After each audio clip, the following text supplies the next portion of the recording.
Good morning, good afternoon, and good evening, everybody. Welcome to our today's webinar. My name is Filip Černý. I'm the product marketing manager at Progress, and today we'll look together at mastering NIS2 Compliance, Advanced Threat Detection Simplified. So let's get started. I've prepared together a brief outlook into what NIS2 is and why it's important, what organizations are impacted, where we are on the current timeline. We will look together at some key cybersecurity requirements from NIS2, what are the reporting obligations and fines, and then we will follow up with the introduction of Flowmon solution and how that solutions helps you comply those NIS2 directives. And I also prepared some demo example for you at the end. So let's get started. I'd like to take a few minutes to explain what NIS2 is, where it comes from, and what it aims to achieve. So let's dive in. The NIS2 stands for the Second Network and Information Security Directive. It's an updated version of the original NIS2 directive, which was first introduced back in 2016. The original NIS1 directive was the European Union's first major attempt to set a baseline of cybersecurity across all member states, targeting the key sectors like energy, transport, and finance. It was designed to boost overall cybersecurity, ensuring that critical services could continue to function even in the face of a cyber threat. However, as we've seen over the past few years, the digital landscape has evolved dramatically. Cyber threats has become more sophisticated, and the scope of industries impacted by these threats has widened significantly. So the original NIS1 directive, while groundbreaking at its inception, wasn't fully equipped to handle the complexities of today's cybersecurity challenges. Thus, the evolution led to the development of NIS2. So NIS2 builds on the foundation laid by its predecessor, but it significantly expands both the scope and the requirements. It covers a broader range of sectors and organizations addressing the growing interconnectivity and digital dependency of our modern society. More importantly, NIS2 seeks to harmonize cybersecurity measures across the entire European Union, ensuring a higher common level of security. The overall goal of NIS2 is not just to protect individual organizations, but to safeguard critical infrastructure and maintain the resilience of our entire digital ecosystem. It encourages stronger coordination and information sharing among member states, which is essential when responding to a large-scale cyber incident. By standardizing security practices and bolstering defenses, NIS2 aims to create a more secure and reliable digital environment for both public and private sector across European Union. So let's look at who is impacted. The organizations that needs to comply with NIS2 basically falls under these three criteria. First is location. So an organization is subject to NIS2 if it provides services or carries out activities within European Union country, regardless of where it's headquartered. This means that even a company, if it's based outside of EU, as long as it operates or has a significant presence in the regions, it must adhere to these cybersecurity standards. Second is size. So this directive applies to organizations that have more than 50 employees and generate over 10 million euros in revenue. This size threshold helps to ensure that entities with substantial operational footprint and economic impact are held to a higher standard of cybersecurity as opposed to some smaller businesses and organizations. And third is the industry. So NIS2 targets large, basically, with, as I said before, NIS1 only covered some industries, and NIS2 extends this outreach. I have the targeted verticals here listed in the table, but we can look at the next slide and see what was the original scope, which we can see on the left side, which was basically transport, banking, financial market, health sector, digital infrastructure, energy, and drinking water. This was extended with public administration sector, space, and wastewater, and now falls within a group that we now call essential entities. And the second group is also fully newly added in scope, and that is important entities. In this group falls organizations such as digital providers, manufacture, production, and distribution of chemicals, research, food production, processing, and distribution, post and courier, manufacturing, and waste management. So as you can see, you would probably need to think really hard to come up with some sort of vertical that isn't covered here, because it really targets a wide range of organizations. So basically, whether you live in EU or not, this directive will impact you, or it will impact all of us in a severe way. So where are we on in timeline? So I mentioned that the original NIS1 directive was introduced in 2016. If we fast forward to today, I think that most of the organizations or most of the states or member states of the European Union were familiar with the October date of last year, which was a deadline for member states to adopt and publish the NIS2 measures into national law.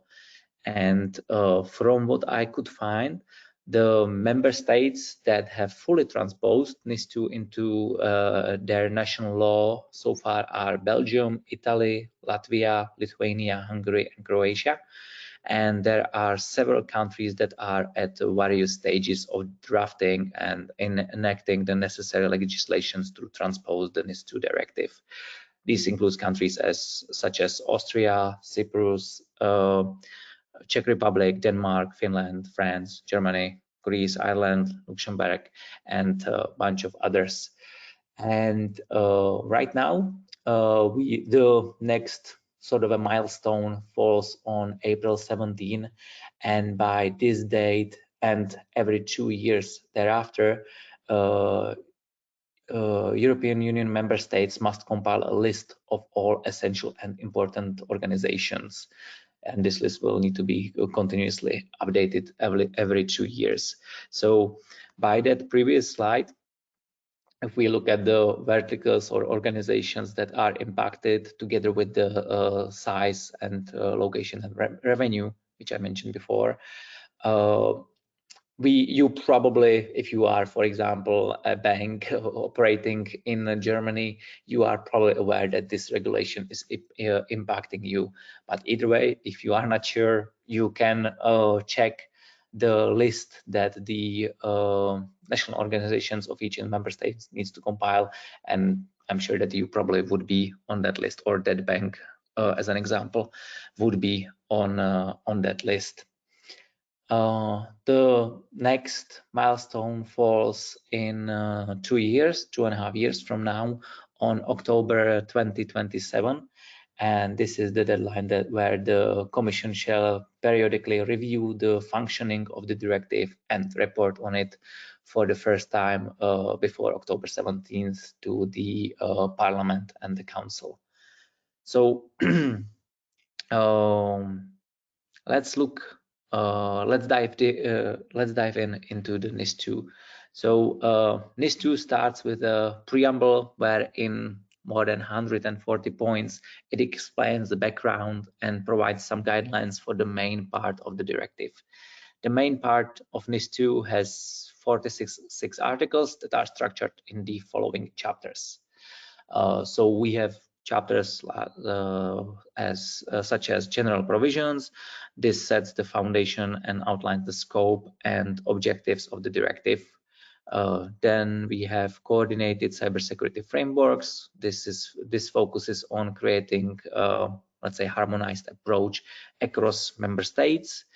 Chapter 3, cooperation at union and international level. So this establishes mechanism for cross-border collaboration between each countries. Chapter 4, cybersecurity risk management measures and reporting obligations. This is the heart of the directive that directly impacts how organizations manage risk and report incident. And this is the one that we'll have a close look on. Chapter 5, jurisdiction and registration. This deals with legal aspects such as which authorities are responsible. Chapter 6, information sharing. This outlines requirements for sharing threat intelligence and cybersecurity information. Chapter 7, supervision and enforcement. This provides the framework for how the directive will be enforced and modified and monitored. There are additionally further chapters and annexes, but these extra sections are mostly targeted at how EU member states and government agencies implement and enforce the directive. What is important for us is the chapter 4. So let's look at that.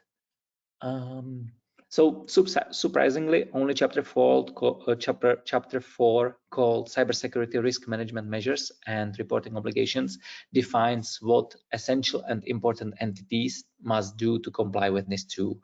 All the other chapters are not relevant for the organizations within each member states, because they specify the obligations of the European countries, the member states, and what government agencies must do to enforce NIS2.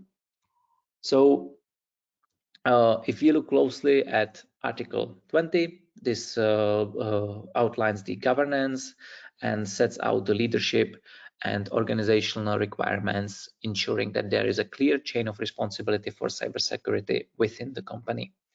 Article 21, cybersecurity risk management measures, is the directive details the technical and organizational measures that must be in place to manage cybersecurity risk. Article 22, union level coordinated security risk assessment of critical supply chains. So this article emphasizes the need for assessments that look beyond the company itself to its broader ecosystem, there, your third-party partners, and that so on. Article 23, that's your reporting obligations, and I'm have a specific slide for that. And Article 24, use of European cybersecurity certification schemes. This encourages the adoption of recognized cybersecurity certifications. And Article 25, standardization, aims to ensure that common standards are applied across the board. So I've highlighted the articles 21 and 23 here, which is which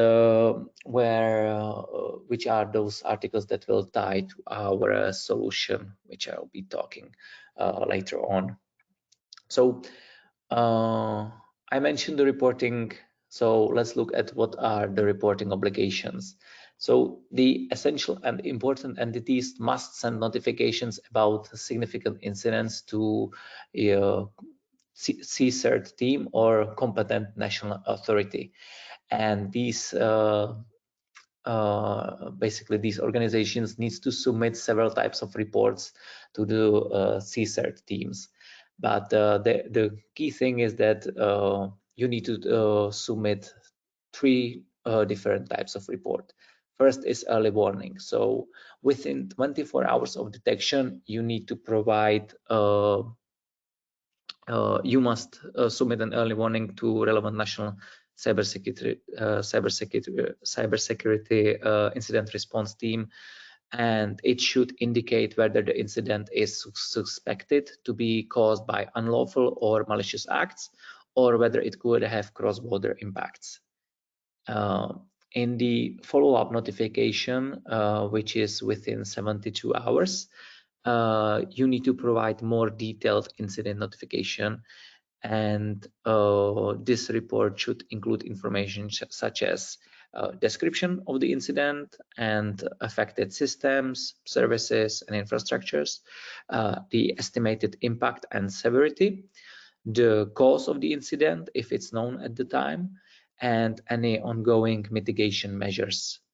And final report that needs to be submitted within 1 month of the initial notification should contain a full root cause analysis and measures taken to prevent the reoccurrence and lessons learned from the incident. So as you can see, it's quite extensive. And of course, there are severe fines and liability. So for companies that are not NIS2 compliance, for essential entities, the fines can go up to 10 million euros, or it can be 2% of the total annual revenue.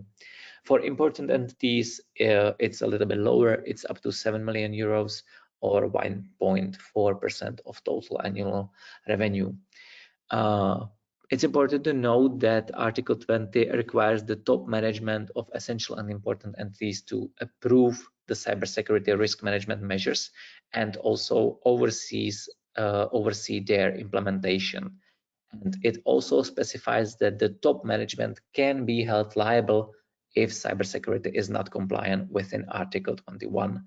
So that's also important to mention, that it's not just the fall on the full on the organization as such, but also on the people responsible behind it.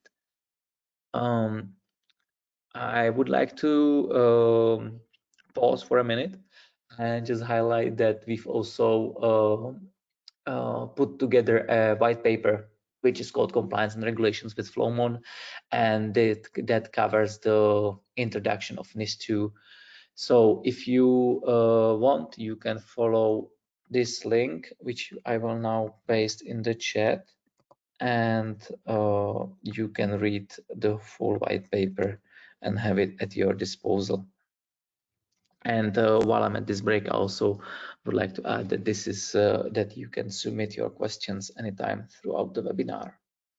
So with that in mind, I'd like to move on and talk briefly about Flowmon, about what we do here at Progress. And one of the solutions that we have at our disposal is called Flowmon. And you can think of it as your AI-powered network security analyst that we deliver to you as a software, which provides a powerful detections of potential threat and anomalies and early indicators of compromise. With a smart prioritization, you can be quickly aware of what are the most crucial events that you should focus on first. And we provide built-in experience and automating analytics to help you resolve your incidents faster, minimize the breach impact, and enhance your cybersecurity posture. So Flowmon solution is a network detection and response type of solution. So we focus on monitoring and analyzing your network traffic. So a network detection and response plays a crucial role because with NIS2 directive, it's mainly about how you are detecting and responding to cyber incident. And network detection and response plays a key role because in order to be able to discover any anomalies, you need to have 24/7 monitoring in place.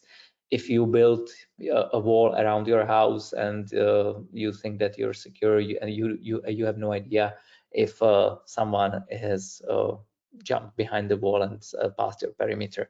So you need to have a way of monitoring your environment.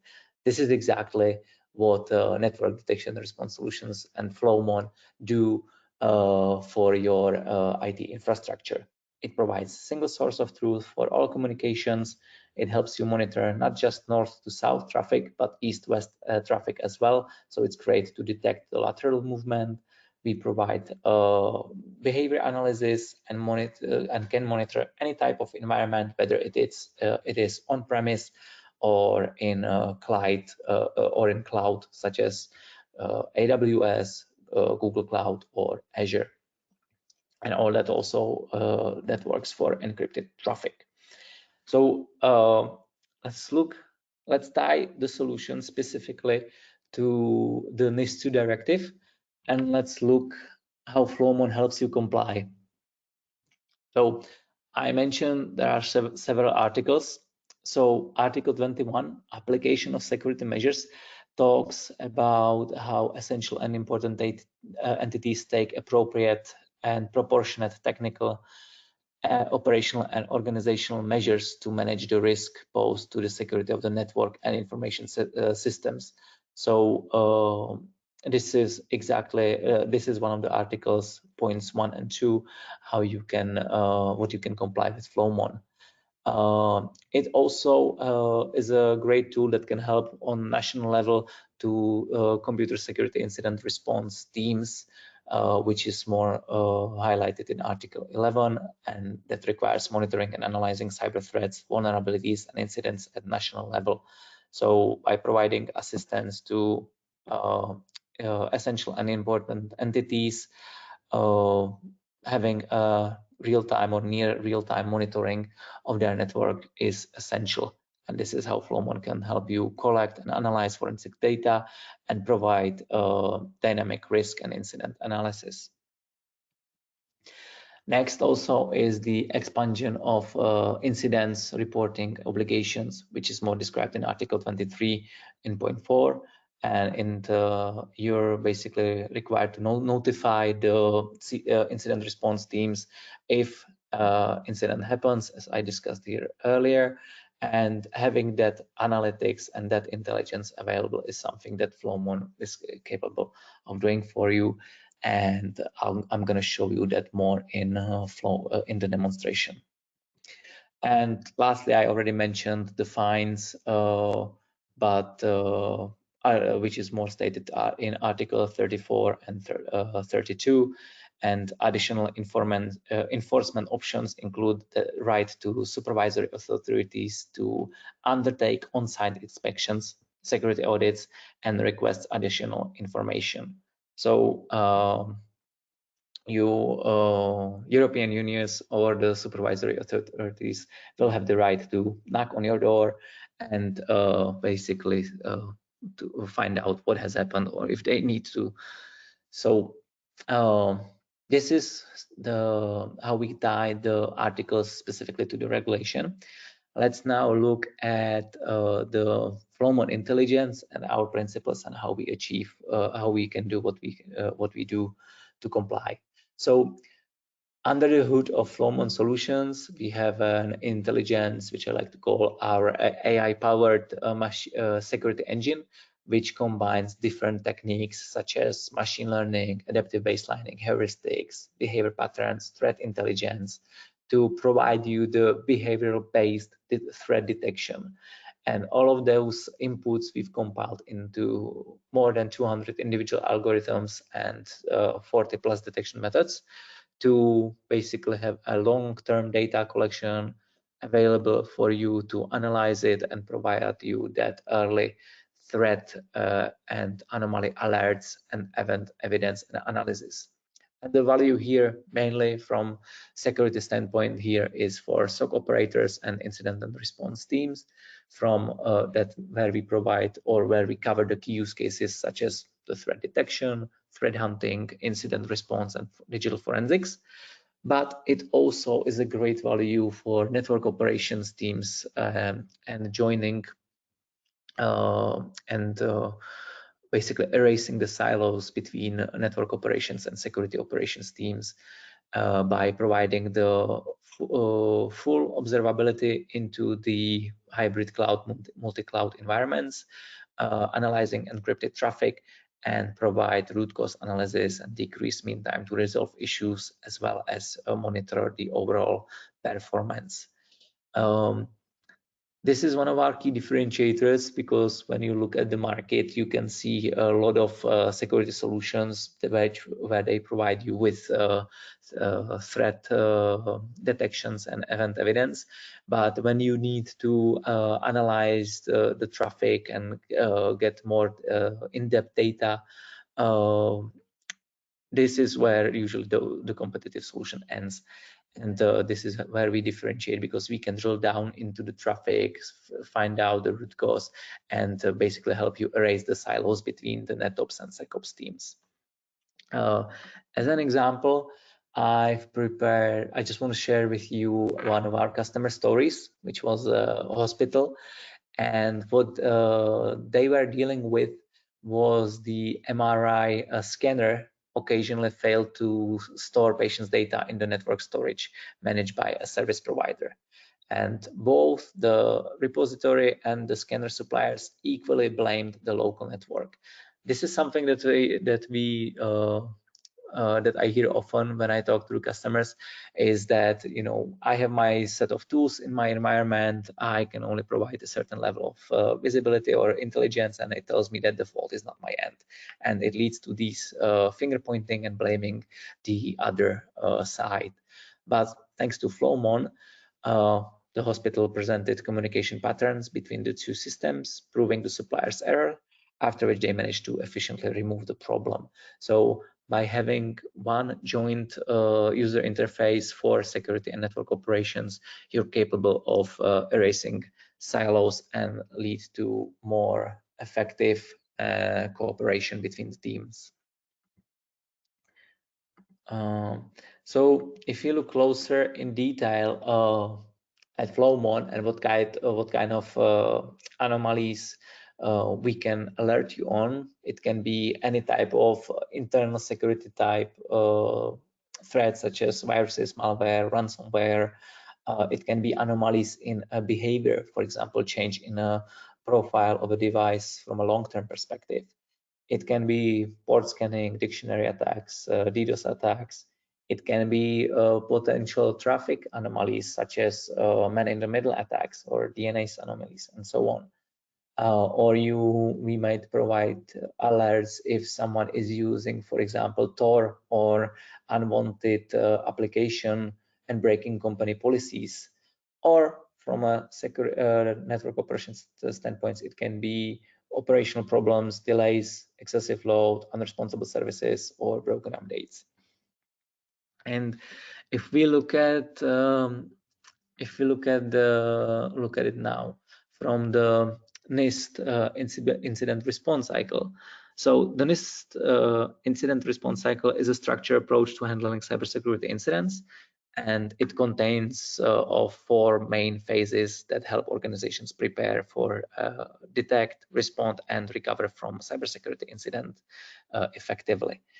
And those 4 stages are preparation, detection and analysis, that leads to containment, eradication, and recovery, and then further on to post-incident activity.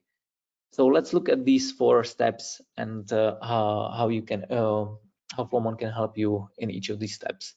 So number 1, preparation.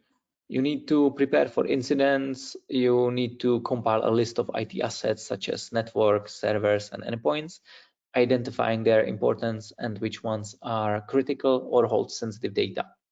You need to set up monitoring so you have a baseline of normal activity, and you need to determine which types of security events should be investigated and create detailed response steps for common types of incidents. And by having that visibility into your network traffic, you're capable of getting those insights. So core capabilities required for sound incident preparations, including centralized visibility interface showing all endpoint configurations, processes executions, install software, and network traffic and user activity. So once you are prepared, you need to be able to detect and analyze. So first, detection involves collecting data from IT systems, security tools, publicly available information, and people inside and outside the organization. and identifying precursors, signs that an incident may happen in the future, basically. And also indicators of that also indicators showing that an attack has happened or is happening. If you basically launch such a detection or come across it, you need to analyze it. So analysis involves identifying a baseline of normal activity for affected systems and correlating related events and seeing if and how they deviate from normal behavior. So with this is exactly where Flowmon holds the most power, because we provide you that early threat detection. In the third step, containment, eradication, and recovery, well, the goal of containment is to stop the attack before it overwhelms resources and causes damage. That's clear. Your containment strategy will depend on the level of damage the incident can cause, the need to keep critical services available to employees and customers, and the duration of the solution. A temporary solution for a few hours, days, or weeks, or permanent solution. As part of containment, it's also important to identify the attacking host and validate its IP addresses. This allows you to block communication from the attacker and also identify the threat actor to understand their mode of operation and search for and block other communications channels they may be using. In the eradication and recovery stage, after the incident has been successfully contained, you should act to remove all elements of the incidents from the environment. This might include identifying all affected hosts, removing malware, and closing or resetting passwords for breached user accounts. Finally, once the threat is eradicated, restore systems and recover normal operations as quickly as possible, and taking steps to ensure the same assets are not attacked again. And in the fourth step, the post-incident activity, basically a central part of NIS2 incident response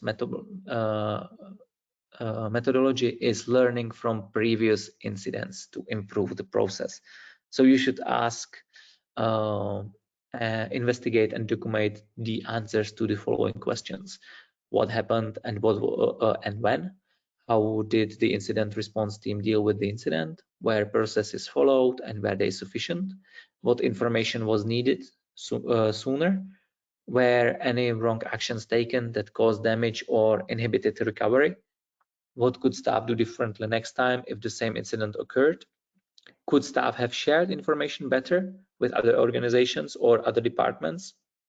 Have we learned ways to prevent similar incidents in the future? Have we discovered new precursors or indicators of similar incidents to watch for in the future? What additional tools or resources are needed to help prevent or mitigate similar incidents, and so on? So answers to these questions should help you basically build a more resilient cybersecurity posture.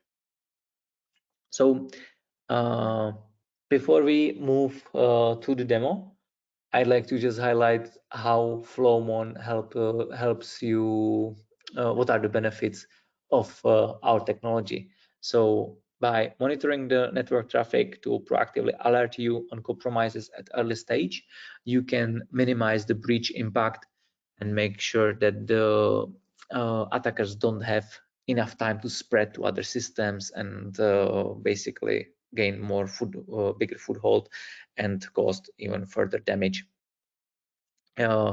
We can reduce the number of events, because by connecting the dots between seemingly unrelated events, we help you build a full picture of security incident and help you focus on the high priority ones. So we help you prioritize.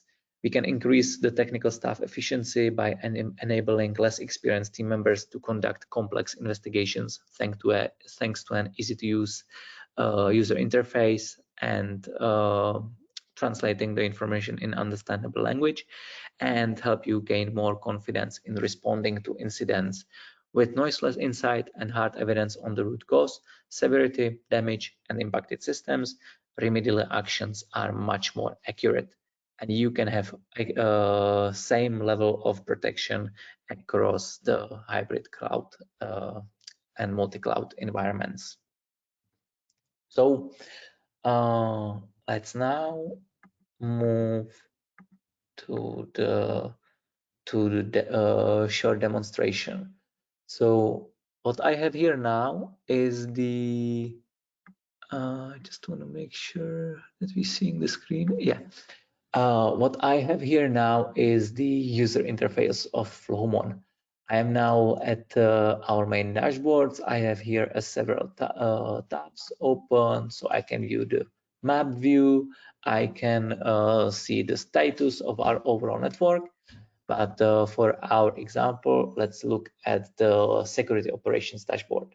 So these widgets are customizable. You can set them up as you wish. But you can see, for example, that we have critical priority events. We can see the top hosts divided by threat score. We can have an analysis summary. So these are the most recent changes in, let's say, in the span of 24 hours that I should focus on, and other views like top 10 events types by priority and count, or just by type. I personally like the MITRE attack framework dashboard, which basically divides me all the potential anomalies and detected events as based on the MITRE framework. So for those of you who are not familiar with MITRE basically provides you a blueprint or a vocabulary how an attacker carries out an attack, and divides it into a number of different tactics and techniques. So we can see the main tactics at the top. So for example, how an attacker would carry out an attack, he would go through these stages. So first initial access, then they would need to escalate, gain more foothold. So this falls into tactic for credential access.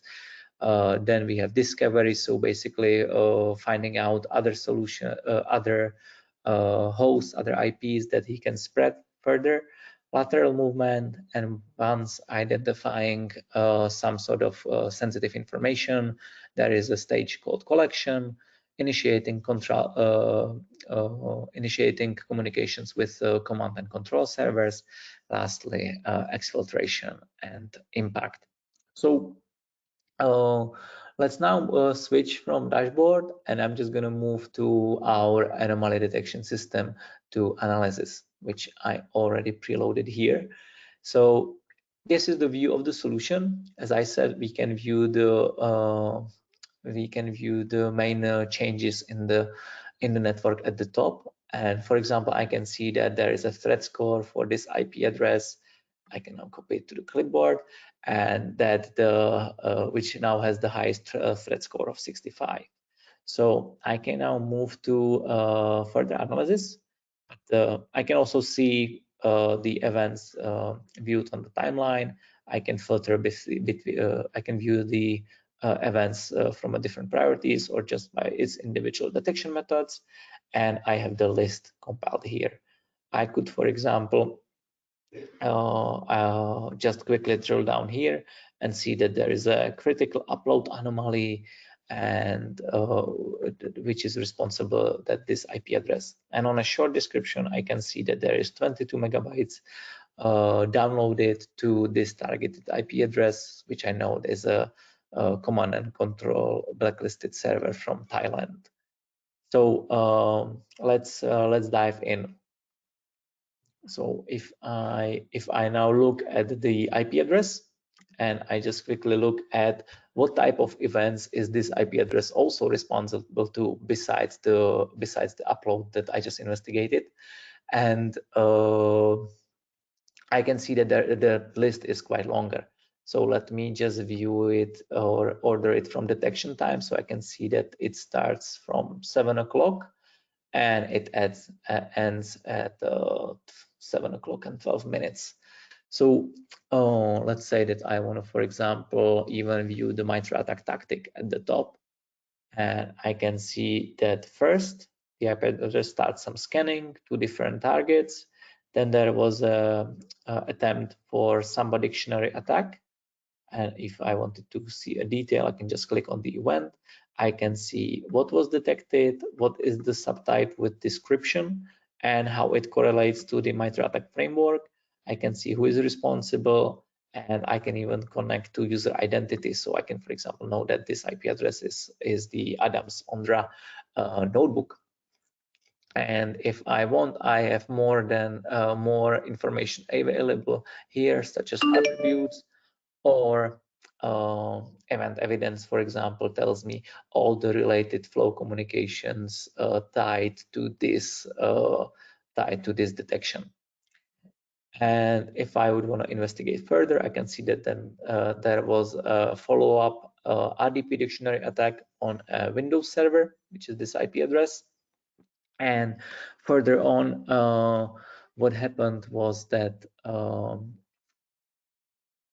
the attacker was able to install a keylogger, in this case, on the Windows server, and then gain access to the Samba server, which is the first one he tried to go to exfiltrate some sort of sensitive information. Then I can see that the communication with known command and control center was initiated, and then in this example, what the attacker did was he split the data into smaller chunks and just ping it out of the network using the ICMP protocol. But for example, we know that the ICMP protocol should not carry a payload, so we flag it as a potential anomaly. And with that, also the upload detection was triggered, followed by the ICMP anomaly ping flag. So I'm missing one more event. So, but basically at this stage, the attacker was able to gain foothold in your environment, discover and collect sensitive file, and exfiltrate it out of the network. And at this stage, the only thing left for attacker to do is to encrypt the data, in the Samba server, and leave a ransom node. If we now look at the timestamps, we can see that this rate, the attack only took 12 minutes, but this is an attack that we've replicated in our lab environment based on a real example. So usually it takes days, weeks, or even months for attacker to gain foothold in your environment and move unnoticeably to discover the sensitive information and exfiltrate it. So by having that early detection, you can basically instruct your firewalls and block the infected host, or put the host in the quarantine, or basically launch any response measures that you wish, to make sure that it doesn't get to that exfiltration and encryption stage. So we now approach the end of our presentation. So with that, I would like to invite you to a follow-up conversation where we would like to understand your environment a little bit better. We can get a product demonstration with our expert engineer, and we help you size and understand your IT environment, and you can try the Flowmon solution free of charge for 30 days, where you can see actionable intel in 30 minutes, because the deployment is quite straightforward, and you can basically discover what sort of anomalies are hiding in your environment, to make sure that you have it as secure as possible. So that's the end of our webinar. And I don't see any question at the time. So I see one question. Is the solution based on NetFlow? Yes.